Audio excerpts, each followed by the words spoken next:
Pony. This is your host, Moonshadow Mystery, and welcome to another rendition of Moonshadow's live action reviews. Now, you may notice that my head, relatively speaking, has a different appearance today than during the last video I recorded a few days ago. Well, if you compare this snapshot, which you can do by going to my DeviantArt account, which is greatdragonseru.deviantart.com, and it's all lowercase, all together is one thing. And if you saw the title card, you can see I have it wrote down at the bottom there. You can actually see a photograph of my helmet here, but you can also compare it to the images of my original character, my OC, if you will, in my Little Pony OC gallery. My head, again, relatively speaking, is based off of my OC's design.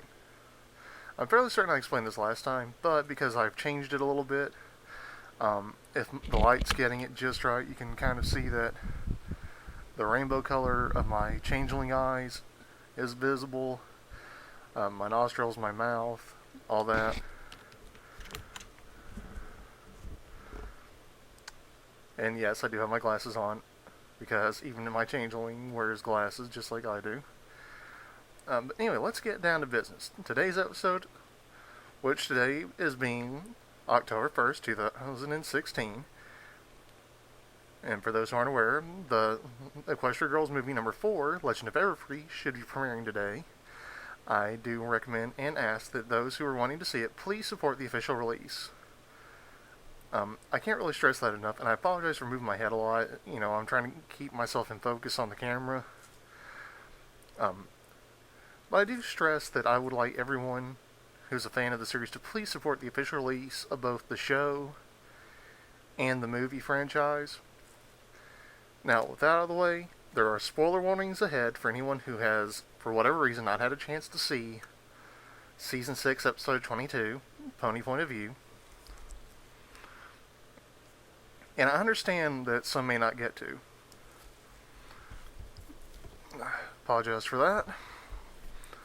My mouth keeps getting muffled a little bit. I'm having to do a minor adjustment on the fly. But if you don't have Discovery Family or Discovery Kids, formerly the Hub, I know the Hub used to be the host of My Little Pony Friendship is Magic, but if for whatever reason you've not had an opportunity to see the series as it's entered into the 6th season, spoiler warnings are ahead.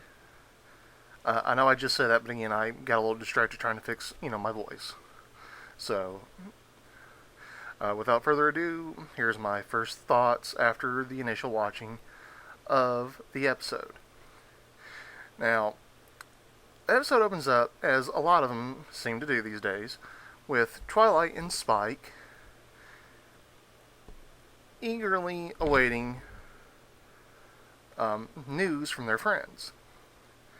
Now, we got a little bit more of this last season during the greater part of the friendship map arc. I know we're still technically in the friendship map arc, but we don't really see a whole lot of it just yet.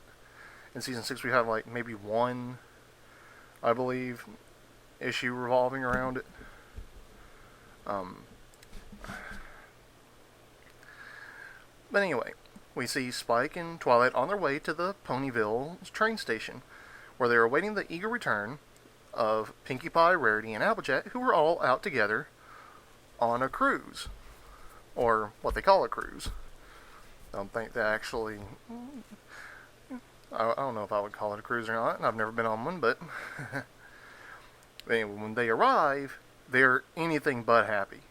Everyone is drenched. Everyone has various seaweed and sea creatures stuck to them.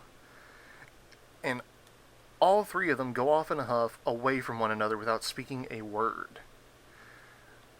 Rarity goes one direction off the platform, Applejack goes the other direction, and Pinkie Pie being Pinkie Pie, not wanting to follow anybody else's direction, and not wanting to be rude and just go around Twilight, turns around and climbs over the train.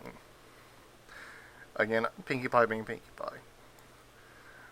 So Twilight, being the good friend she is, invites everyone over for tea to the castle to try and get to the bottom of what happened. And what do? They send Opal, Winona, and Gummy in their places, each with notes expressing their lack of desire to see their two. And naturally, this has Twilight concerned, so she takes the effort to go to each and every one of them and get their stories. Now, as many could probably see from a mile away based on the title, Pony Point of View, each story is drastically different than the others.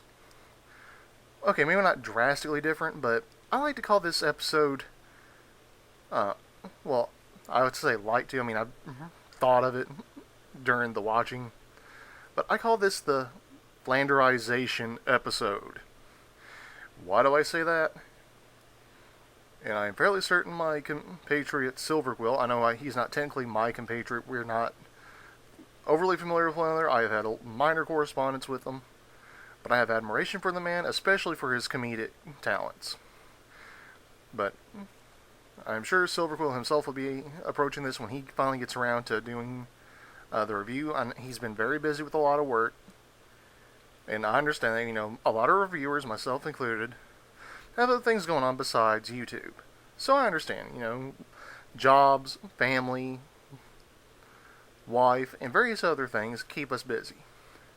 So, whenever he finally gets around to doing that after Nightmare Nights in Dallas, Texas, where he'll be there with the likes of Eliora, Keyframe, Dr. Wolf, Thespio, and Toon Critic Y2K, as well as Lightning Bliss.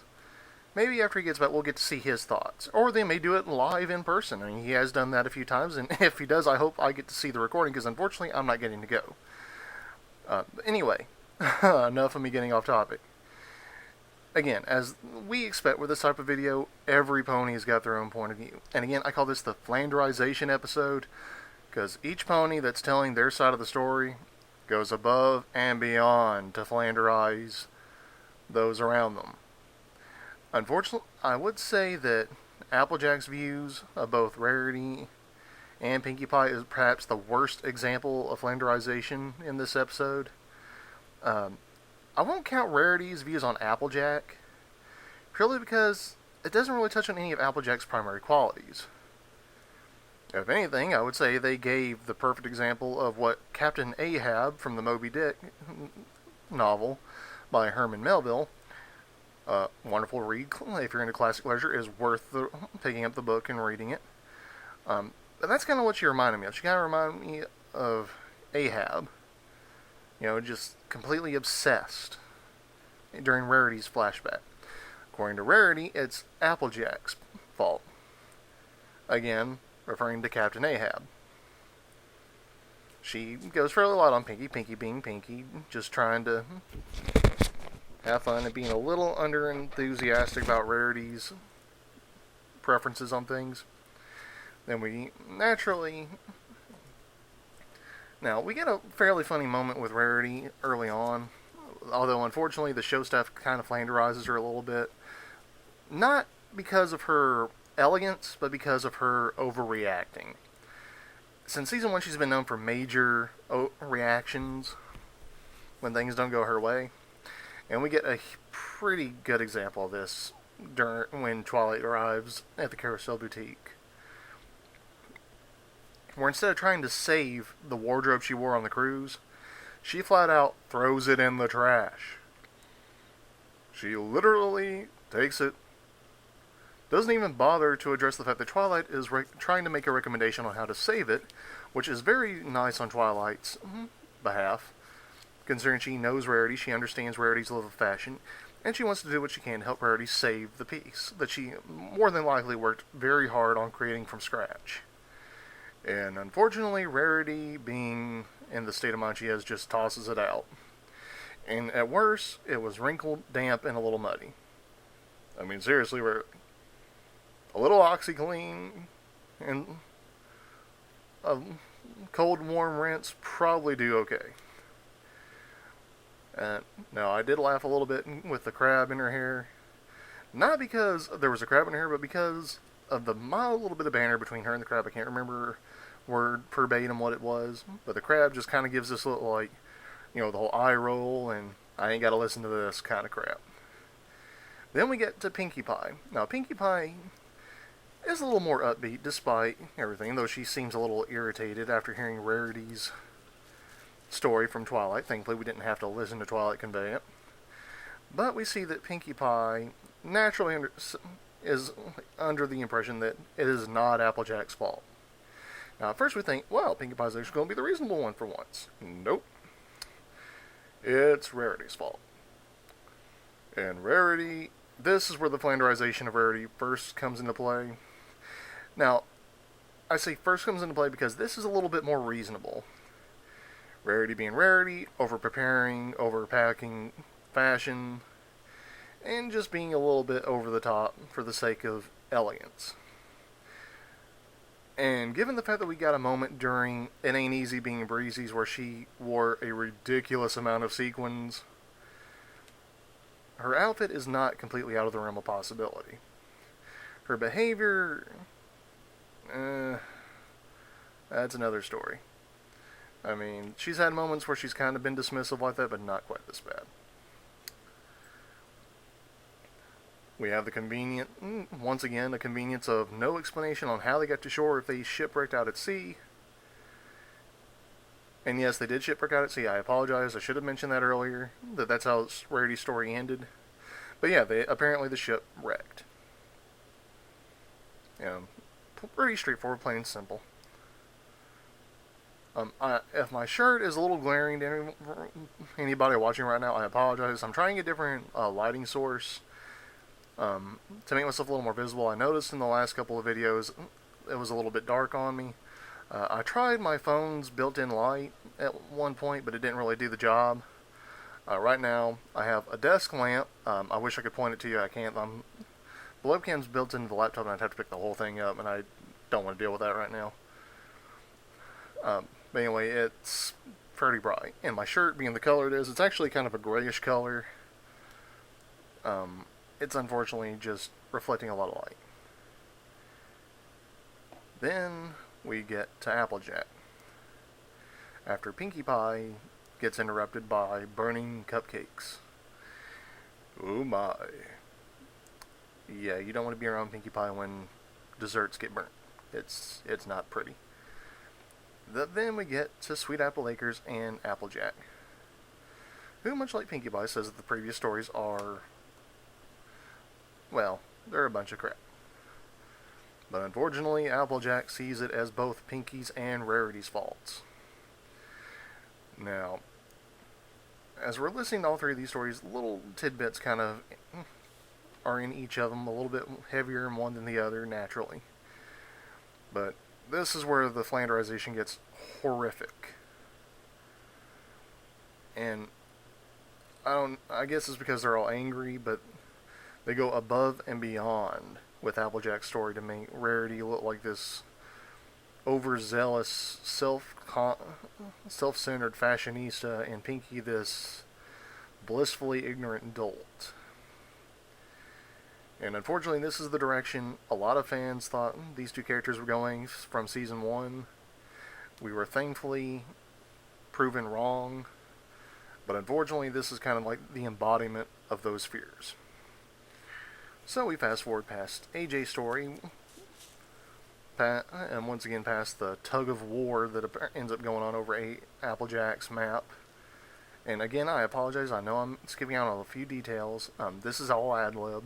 There's no rehearsal. There's no script. This is just me being me, giving my first thoughts live. But yes, apparently each story ends with a tug of war. Pinkie on one part of the map that Applejack brought, Rarity on another, and Applejack holding the bulk. Apparently, though, Applejack, in both hers and Pinkie's story, is trying to prevent the shipwreck, whereas Rarity sees her going full Captain Ahab. I would quote Herman Melville, but with all this stuff going on with copyright claims, I don't want to do that. That, and I would have to look off screen in order to find the reference, and, well, you didn't tune in for that. You tuned in for a review, or rather a first thoughts. But moving on, we see Twilight eventually piecing together all the pieces. Now, other than the shipwrecking, the fighting, and the Flanderization, which, not a fan of it. Not really a fan of it. It's amusing in some small portions, but they overdo it a little bit. Especially with Applejack's. I love Applejack for the element of kindness. She has a bad habit of over-exaggerating. Not quite as bad as Rarity, but in this case, pretty bad. But, other than the fighting and yada yada yada, turns out that cucumber sandwiches are a consistent role. Now, this seems like an inconsequential thing, but apparently not. So Twilight, quote-unquote, tricks, and I am stressing tricks, her friends with the mention of a friendship problem. Or more accurately, a friendship emergency. And I say I'm stressing this because it is an actual emergency, even though it's not an emergency. It's not some random people they're trying to help, rather ponies are trying to help, it's one another. She convinces them to get on the ship in order to try and recreate what happened. It turns out that when the cucumber sandwiches got knocked off the ship, it caused this creature known as the three-horned bunyip. I've heard of bunyips before in various media, more prominently in the Adventure Quest and Adventure Quest Worlds online video games, where a bunyip is a form of giant monstrous rabbit creature. In this case, it is an underwhelming, very large sea serpent type creature. I'll come back to him in just a moment. But it turns out that they have a fondness for cucumbers. Not entirely unlike the kappa in Japanese mythology. However, the design seems to be more Loch Ness. But again, coming back to that in a minute. So apparently, when it rises, it causes bubbles and a swell, which caused the ship to capsize. Now, this wipes under the floor, everybody blaming everyone else on this, but unfortunately, there's still debates. Thankfully, Twilight is onto this, and she has an explanation. Every pony was so caught up with their own plans on trying to get every pony else out of their natural elements to enjoy the cruise that they crossed paths in the wrong manner. Oh wow, I am so shocked. Every pony was trying to help every pony else and it backfired. Who could have seen this coming? Well, everybody, because we've seen this premise time and time and time and time and time! We've seen it so many times in previous media that it is practically a Flanderization itself. Oh my. And so, with this big revelation, they proceed to enjoy the cruise together on this teeny tiny little sailboat, where all the previous plans are implemented together at once. And Spike, who up until this moment had merely been keeping notes on scroll with quill, which is the norm for Spike. My dear little dragon, I pity thee. But unfortunately,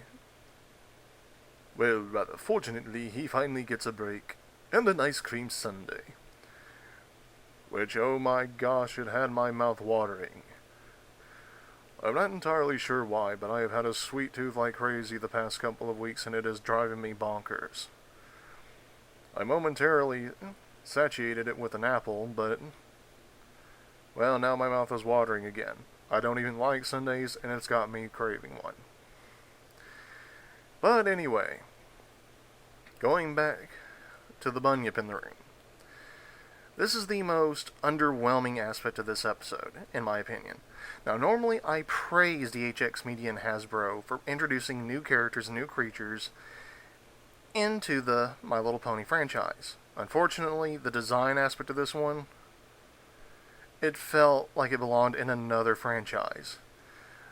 the overall art style of it, the way it was rendered compared to the other characters in the episode, I don't know what the deal with it was, but I was expecting something, fitting in My Little Pony that's kind of out of this world, intimidating, but at the same time sweet, kind of like the Manticore from the first season. Matter of fact, season 1, episode 2, Friendship is Magic Part 2, where it's big, it's bold, it's intimidating, but it's sweet. Unfortunately, I'm actually glad that this is my first views and not my primary review, because I actually hated the design of this creature so much that I would hate to have anyone watch it again. I don't know what it was about it, but it just felt out of place. I don't know. It kind of gave me the same feeling that like Jar Jar Binks did with Star Wars, the prequels, when I first saw Jar Jar Binks. I hate making that comparison. I really do. Now, since the Clone Wars animated series, Jar Jar grew on me a little bit, but I don't know, there's just something about him. The design wasn't quite so weird, but at the same time, it just felt out of place. Could have been done better. Maybe they'll George Lucas it and revise it down the road. I have no idea. But anyways, every pony, that has been my review of Season 6, Episode 22, Pony Point of View. I apologize that the runtime is now exceeding the 20-minute mark, going near 22 minutes as of me speaking these lines. I did get off on a little bit of a tangent, and I apologize for this. But what do you think? Do you agree with my initial thoughts on the viewing, or do you disagree? Do you have something you want to input for when I get around to my eventual full proper review down the road, once I get the software figured out and all that? If you do, please leave your comments down in the section below. I look forward to reading them. I look forward to seeing if you agree, if you disagree. I want to know what you think. And any critique, positive or negative, please feel free to leave that as well. That's the only way I know to grow as an artist, is by seeing what I'm doing right and what I'm doing wrong. I know a lot of reviewers sometimes have issues dealing with criticism, and that's part of the creative process. Sometimes we take it a little too personally, sometimes we don't. But it's all part of it. So please, leave your thoughts down below. But I do ask that you please keep them PG, because I'm doing my very best to make these videos so that the age-appropriate audience for the series can watch as well. I know you've probably noticed me keeping my language kind of child-friendly. So please keep your language in the comment section down below the same. I appreciate it. If you like this video, please click the like button. If you disliked it, please feel free to click the dislike button. You are entitled to your perspective, and I welcome it.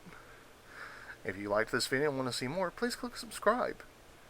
And if you have any suggestions or recommendations for future material, please feel free to comment it down below, and I would look forward to making another viewer special. I enjoy doing things to make you guys happy. Anyways, this has been Moonshadow Mystery the Changeling. And I just want to remind everyone, don't go changing for anyone but yourselves. Thank you for tuning in, and I'll see you next time.